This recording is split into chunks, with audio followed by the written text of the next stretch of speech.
ગણિતનો અભ્યાસ આજે કરવાના છીએ।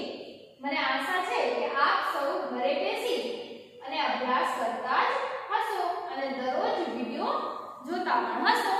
આજે આપણે પ્રકરણ 3 કયું છે ભોપાલનો પ્રવાસ, જેનો ભાગ 1 આપણે જોયો હતો।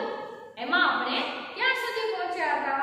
તો બસની પ્રતીક્ષા બધા બાળકો કરતા હતા અને નાની બસ આવી ગઈ। પછી બધા બાળકો બસમાં ફટાફટ ચડી ગયા અને ભોપાલના પ્રવાસ જવા નીકળ્યા। ત્યારે બારીમાંથી નર્મદા મૈયાના દર્શન પણ એમણે કર્યા અને નર્મદા મૈયાની લંબાઈ અને પહોળાઈ પણ એમણે શોધી હતી। પછી બસને ભૂખ લાગી તો શું કર્યું? ડીઝલ પુરાવ્યું। ત્યાં સુધી આપણે જોયું હતું। તો આજે આપણે બીજા ભાગમાં આગળ વધશું ભીમબેટકા તરફ। તો ચાલો આપણે ભાગ 2 જોઈએ। તમારે તમારું પાઠ્યપુસ્તક ખોલી અને વાંચતું જવાનું છે અને હું જે રીતે સમજાવું એ રીતે સમજવાનું છે અને જરૂરી મુદ્દા નોટબુકમાં નોંધવાના પણ છે। ગણતરી હોય એ તમારે તમારી નોટબુકમાં કરવાની છે। વિડિયોમાં જોઈ અને ગણતરી નોટબુકમાં કરવાની। તો ચાલો આપણે ભાગ 2 જોઈએ। બાળ દોસ્તો, હવે પ્રવાસ ભીમબેટકા તરફ શરૂ થયો। બસમાં ડીઝલ પુરાવ્યા બાદ ફરી મુસાફરી શરૂ થઈ। હવે બાળકોને કહેવામાં આવ્યું કે આપણે ભીમબેટકા ઊભા રહીશું। ત્યાં અંજન બોલ્યો, ભીમબેટકા શું છે? રૈનાબેને એમને સમજાવ્યું, આ સ્થળ 10,000 વર્ષ પહેલાં લોકો દ્વારા બનાવેલ ઘણી બધી ગુફાઓ અને ગુફા ચિત્રોનું છે। સુમિત બોલ્યો, 10,000 વર્ષ? હું 1000 વર્ષ પહેલાંનું પણ વિચારી શકતો નથી। ગોપી, ઓ 1000 વર્ષ ઘણું બધું કહેવાય। હું 100 વર્ષનું પણ વિચારી શકતી નથી। ત્યાં ગૌરીએ કીધું, હું 100 વર્ષનું વિચારી શકું, કારણ કે મારા પપ્પાના દાદી 100 વર્ષના છે। ત્યાં મનજીત બોલ્યો, એનો અર્થ એ થયો કે તે ગુફાઓ 100 દાદીઓની ઉંમર જેટલી જૂની થઈ। દરેક જણ ખડખડાટ હસવા લાગ્યા। હવે બાળકો ખરેખર ગુફા ચિત્રો જોવા ઉત્સાહિત હતા। તેઓ જ્યારે ભીમબેટકા પહોંચ્યા ત્યારે 11 વાગ્યા હતા। અહીં બધા બાળકો એ ગુફા ચિત્રો વિશે ચર્ચા કરી રહ્યા હતા।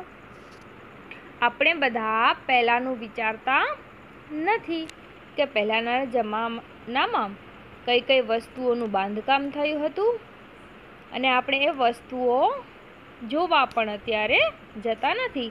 ત્યારે અહીં શાળા દ્વારા એમને આ 1000 વર્ષ પહેલાંના ગુફા ચિત્રો જોવા માટે બાળકોને લઈ જવામાં આવ્યા। બધા લોકો 10,000 વર્ષ પહેલાંની ગુફા વિશે ઉત્સાહિત હતા। તો ચાલો આપણે જોઈએ કે એમણે ગુફામાં શું જોયું। અહીં જુઓ, આ ગુફા ચિત્ર છે। કમાલ છે, 10,000 વર્ષ પહેલાં પણ લોકો આટલી સારી ચિત્રકારી કરી શકતા હતા, તે પણ પથ્થરો પર। અહીં આ ચિત્રમાં પથ્થર ઉપર ચિત્રકારી કરેલી છે।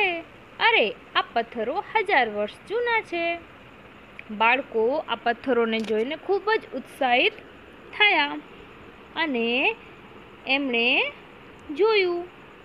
શંકર બોલ્યો, આ ચિત્રમાં મોટા કદના જંગલી બળદો દેખાય છે। અરે, મને એક યુક્તિ સૂઝી। હું આ ચિત્રમાંથી બળદો ગણું અને તું હરણા ગણ। બીના કહે, હું લોકો ગણીશ। હવે આપણે જોઈએ કે કોની સંખ્યા સૌથી વધુ છે, જંગલી બળદો, હરણા કે લોકો? અહીં બાળકો ગુફા ચિત્રમાં હરણા અને બળદોના ચિત્ર જોયા। એમને યુક્તિ સૂઝી કે આપણે ગણતરી કરીએ। તો ચાલો આપણે પણ એમની સાથે ગણતરી કરીએ। શંકરે 34, 35, 36, 37 જંગલી બળદો ગણ્યા. જ્યારે બીનાએ 112, 113, 114, 117 હરણા ગણ્યા. 37 બળદો હતા. જ્યારે 117 હરણો એમણે ગણ્યા. તમારે પણ તમારા પાઠ્યપુસ્તકમાં ગણવાનું છે અને નીચે આપેલ પ્રશ્નોના જવાબ આપણે મેળવીએ. તો આપણે જોઈએ જંગલી બળદો કરતાં હરણા કેટલા વધારે છે. એ જોવા માટે આપણે બંને વચ્ચેનો તફાવત જોઈશું. હરણાના ચિત્ર કેટલા છે? 117 અને બળદના ચિત્ર 37. તો વધારેમાંથી ઓછું બાદ કરતાં આપણને જવાબ મળે 80.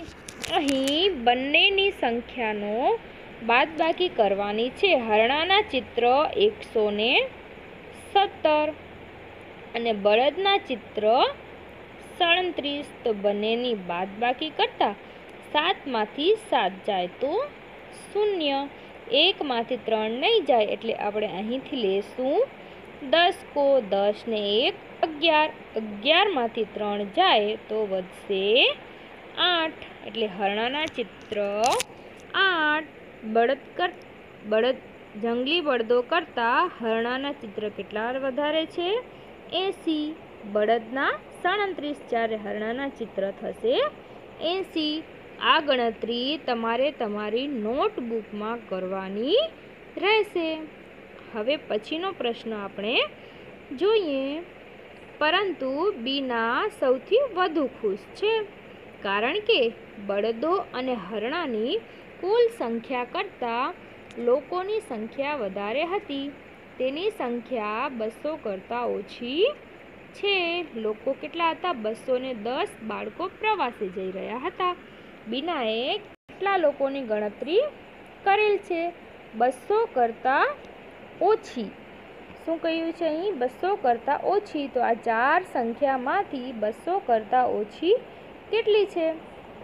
ગુફા ચિત્રમાં બીનાએ લોકોની ગણતરી કરી હતી. કોની ગણતરી? લોકોની. તો એ લોકોની ગણતરી 200 કરતાં ઓછી હતી. તો અહીં 200 કરતાં ઓછી એક જ સંખ્યા છે 177. એટલે જવાબ અહીં આ આવશે. ભૂમિયાએ તેમને કહ્યું કે ત્યાં કુલ 600 કરતાં પણ વધારે ગુફા ચિત્રો છે. હવે ભીમબેટકાથી નીકળવાનો સમય થઈ ગયો. ભીમબેટકાની અંદર 600 કરતાં વધારે ગુફા ચિત્રો છે. તેમણે ત્યાં સરસ રીતે હરણા, બળદો અને લોકોની ગણતરી કરી. તો હવે એ લોકો ભીમબેટકાથી નીકળી ગયા. તેઓએ ત્યાં 1 કલાક વિતાવ્યો હતો. અત્યારે કેટલા વાગ્યા હશે? તેઓ ત્યાં કેટલા વાગે પહોંચ્યા હતા? 11 વાગે. અને ત્યાં વિતાવ્યો કેટલો? 1 કલાક. 11 + 1 એટલે થશે 12 વાગ્યા. એ લોકો ભીમબેટકાથી 12 વાગે નીકળી ગયા. 1 કલાક તેઓ ભીમબેટકામાં રોકાણા હતા. 12 વાગે તેઓ નીકળી ગયા. હવે તેઓ ભોપાલ તરફ જવા રવાના થયા. તેઓ ત્યાં 1 કલાકથી ઓછો સમયમાં પહોંચશે એટલે 1 વાગે. 12 વાગે નીકળી ગયા. 1 કલાકથી ઓછા સમયમાં પહોંચે એટલે કેટલા વાગે પહોંચશે? 1 વાગે પહોંચશે. 1 વાગ્યો એટલે બધાને ભૂખ લાગી ગઈ. હવે ભોજનનો સમય. બાળકો ભૂખ્યા થયા હતા એટલે બધાને પોતપોતાના નાસ્તાનો ડબ્બો ખોલ્યો. આપણે પણ જ્યારે પ્રવાસ જઈએ છીએ ત્યારે સાથે મળી અને નાસ્તો કરવાની મજા આવે છે ને. બસમાં બિસ્કિટ, નારંગી અને કેળા બધાને વહેંચવામાં આવ્યા. શિક્ષકોએ દરેક બાળકને 1 નારંગી, 1 કેળું અને 5 બિસ્કિટ આપવામાં આવ્યા. બધા બાળકોએ નારંગી અને બિસ્કિટ લીધા પરંતુ 29 બાળકોએ કેળા ન લીધા. તમારા જેવા જ બાળકો હતા. કેળા એટલે કે ફ્રૂટ ઓછું ભાવે ને બધાને. એવા 29 બાળકો હતા જેમણે કેળા નહોતા લીધા. તો કુલ કેટલા નારંગી, બિસ્કિટ અને કેળાની વહેંચણી થઈ હશે? તો આપણે ગણતરી કરીએ કે ત્યાં રહેલા બાળકોમાંથી કેટલા બાળકોએ બિસ્કિટ લીધા, કેટલા બાળકોએ કેળા અને કેટલા બાળકોએ નારંગી લીધી. કુલ બાળકો હતા 210. તો પહેલાં આપણે નારંગીની સંખ્યા શોધીએ. કુલ બાળકો છે 210. આપેલ નારંગીની સંખ્યા બરાબર આપણે શું કરીશું? બાળકોની સંખ્યા ગુણ્યા નારંગીની સંખ્યા. બાળકો હતા 210. કેટલા બાળકો? 210 અને એક નારંગી બધા બાળકોને વહેંચવામાં આવી. તો અહીં આપણે ગુણાકાર કરીએ. 210 ગુણ્યા કોઈ પણ સંખ્યાને 1 વડે ગુણતા એની એ જ સંખ્યા આવે. 1 ગુણ્યા 0 એટલે 0. 1 એકા 1, 1 દુ દુ એટલે કેટલા આવશે? 210 નારંગીની સંખ્યા.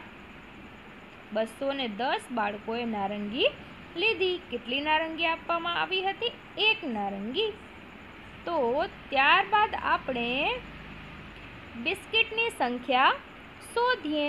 કુલ બાળકો હતા 210.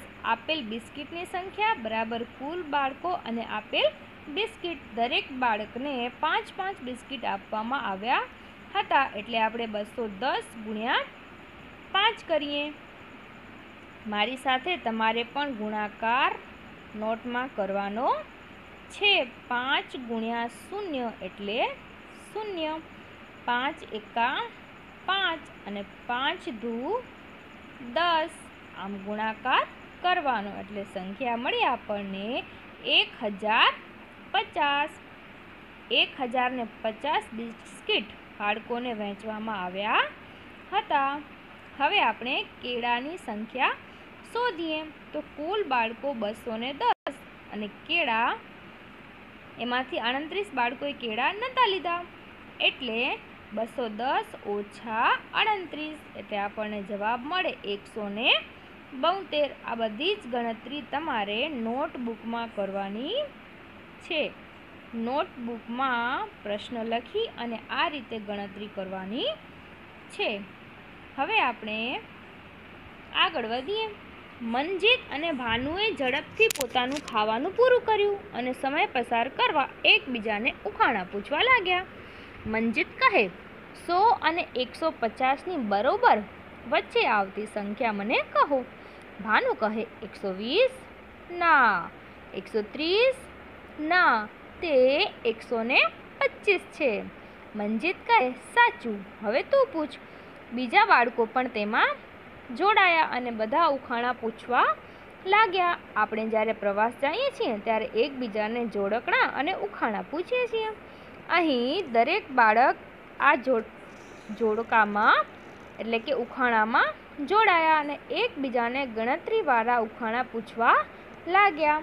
મનજીતે કીધું 100 અને 150ની બરાબર વચ્ચે સંખ્યા આવે છે 125. કઈ સંખ્યા આવશે? 125. મજા આવે ને ઉખાણા પૂછવાની? તો બાળકો આ રીતે એકબીજાને ઉખાણા પૂછવા લાગ્યા. એમાંથી આ ક નામનો બોલ્યો મેં મારા 4 મિત્રોને 4 ચોકલેટ આપી. મારી પાસે 3 વધી. તો મારી પાસે કુલ કેટલી ચોકલેટ હતી? એ ઉકેલ આપણે જોઈએ.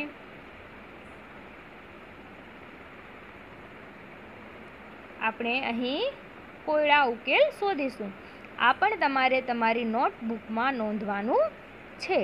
મેં મારા 4 મિત્રોને 4 ચોકલેટ આપી. મારી પાસે 3 વધી. તો મારી પાસે કુલ કેટલી ચોકલેટ હતી?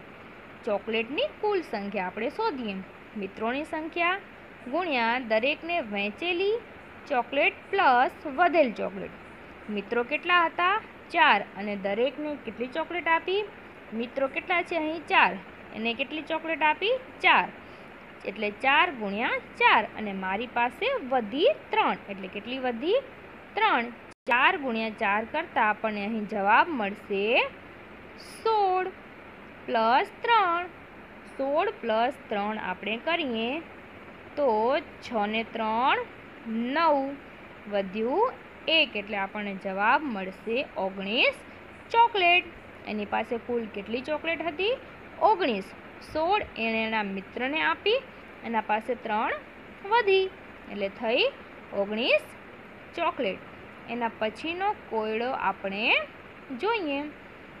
3, 5 અને 7ની મદદથી તમે કઈ સંખ્યા બનાવી શકો? આ 3 અંકનો ઉપયોગ કરી અને આપણને સંખ્યા બનાવવાની છે. તો 3, 5, 7 એક સંખ્યા, 5, 7, 3 બીજી સંખ્યા. આ રીતે તમે 3 અંકની સંખ્યા બનાવી શકો. 2 અંકની પણ બનાવી શકો, જેમ કે 35, 73, 753, 735. આવી રીતે આપણે ઘણી બધી સંખ્યાઓ આ 3 અંકનો ઉપયોગ કરી અને બનાવી શકીએ છીએ. અહીં મેં નોંધી છે, તમારે પણ નોંધવાની છે. એના પછીનો કોયડો હતો એવી સંખ્યા જેમાં 8 વધારતા તે બમણી થઈ જાય, તે સંખ્યા કઈ? એ સંખ્યા એ પોતે જ એ સંખ્યામાં, એટલે કે અહીં 8માં આપણે 8 ઉમેરતા આપણને જવાબ મળે 16. કોઈ પણ સંખ્યા હોય એમાં એ જ સંખ્યા ઉમેરતા આપણને બમણી સંખ્યા મળે. જેમ કે 2માં 2 ઉમેરતા આપણને મળે 4, 3માં 3 ઉમેરતા આપણને મળશે 6. એમ કોઈ પણ સંખ્યામાં એ જ સંખ્યા ઉમેરતા આપણને બમણી સંખ્યા મળે. અહીં 8માં 8 ઉમેરતા આપણને મળશે 16, એટલે કે બમણી સંખ્યા આપણને મળે. એના પછીના કોયડાઓ એવી સંખ્યા કઈ જેનો 2, 3 અને 5 વડે ભાગાકાર થઈ શકે અને તે 25 અને 50ની વચ્ચે હોય. એના પછી એક નાની કીડી 1 મિનિટમાં 3 સેમી ચડે છે અને 2 સેમી પાછી લપસે. તેને 2 સેમી ચડવામાં કેટલો સમય લાગે? ચલો આ 2 કોયડાઓ આપણે જોઈએ. એવી કઈ સંખ્યા જેનો 2, 3 અને 5 વડે ભાગાકાર થઈ શકે અને 25 અને 50ની વચ્ચે હોય? એટલે આ ત્રણેય સંખ્યાનો આપણે ગુણાકાર કરીએ તો આપણને મળશે 30. એટલે 2, 3, 5 એટલે ગુણાકાર કરતાં મળે 30, અને 30 એ 25 અને 50ની વચ્ચે આવેલી સંખ્યા છે. તેથી આ કોયડાનો જવાબ આવશે 30. બાળ દોસ્તો, આ એક કોયડો તમારે ગૃહકામમાં કરવાનું છે. તો બાળ દોસ્તો, અહીં આપણે ઊભા રહીશું. આપણે ભાગ 2માં ભીમબેટકાના ગુફા ચિત્રો વિશે જોયું. ત્યાં બધા બાળકોએ જંગલી બળદો અને હરણની ગણતરી કરી હતી. ત્યારબાદ એમને બધાને ભૂખ લાગી અને ભોજનનો સમય થયો. ત્યાં તેમણે નારંગી, કેળા અને બિસ્કિટ ખાધા હતા. તો ત્યારબાદ પછી બધા બાળકો એકબીજાને કોયડાઓ પૂછવા લાગ્યા. એ કોયડાઓનો ઉકેલ પણ આપણે મેળવ્યો. હવે પછી આપણે આગળ વધીશું ત્યારે ત્રીજા ભાગમાં મળીશું.